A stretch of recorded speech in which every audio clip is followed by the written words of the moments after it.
name is Mindy Payne. I own Alaskan Widespread Fishing Adventures with my husband, Ruben. I grew up sport fishing my whole entire life.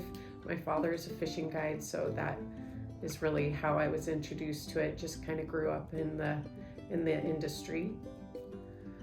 I started out as a deckhand years ago as a teenager, and I worked for a couple different companies, one of them on the river, one of them out on the saltwater, doing the halibut, deckhanding and Seward silvers.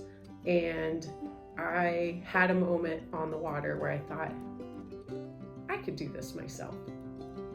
My first trip on the Kenai River was in a drift boat. And I remember my first trip being like, whoa, this Kenai is so powerful. And I just remember it being an eye-opening experience.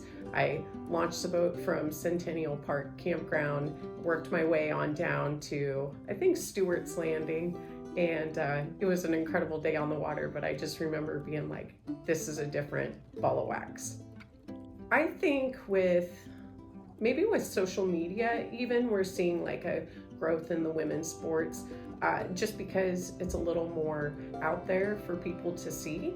And so seeing a lot of like photos and probably women thinking, hey, I could do this too, or just a companion sport to do with their husband or their spouse. Being one of the few lady guides on the river, I don't see any difference in the way that the guys treat me out there. The same, I'm probably one of their fishing buddies, just the same. It's super fun. I have a really good time with it. The guys are super good to me. Most of them have known me since I was a little kid myself, maybe deckhanding for my father out on the boat years ago. The biggest shift that I've seen in the 20 years that I've been guiding on the Kenai and Kasilof is really the fisheries have changed.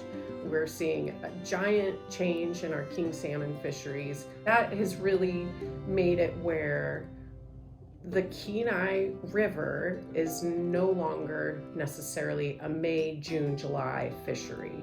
It has made a big shift to later into the season, targeting other species of salmon. And that's probably the greatest shift that we're seeing is now the season starts in May out on the saltwater for kings and early halibut, and then it's working its way clear into October when the snow flies for trophy rainbow trout, late season silver salmon. Sport fishing has a huge impact on our economy locally. We see a big influx.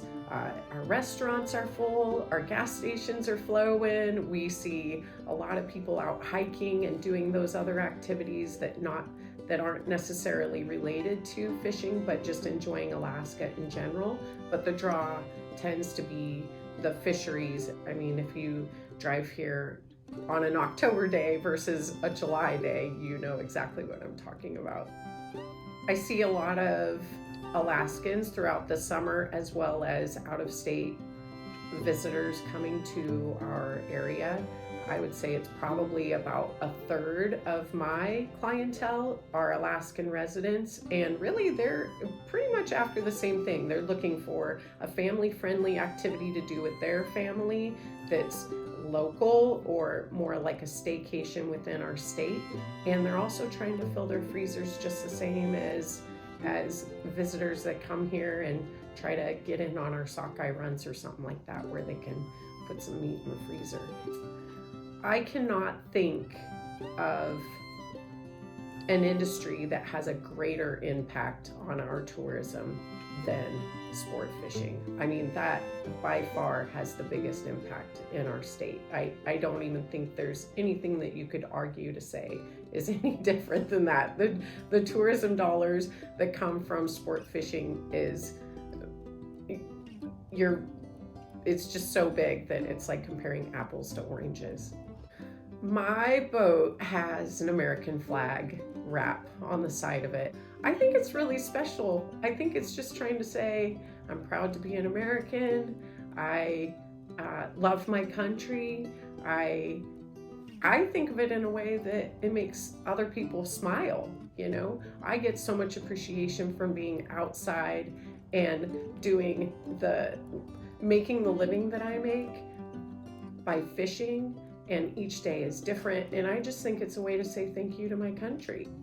Getting into the sport fishing industry is a great way for young adults to maybe just carve their way into the future, whether or not they're career fishing guides, but maybe it's a way that it pays for their college by working a summer or two in it. Maybe it's a way to get more appreciation for your own state and understanding the resources that we do have as Alaska State residents and the different gifts that we're given by being residents of this state. And so I think it's a really great way for people to find appreciation for their surroundings and be thankful and grateful.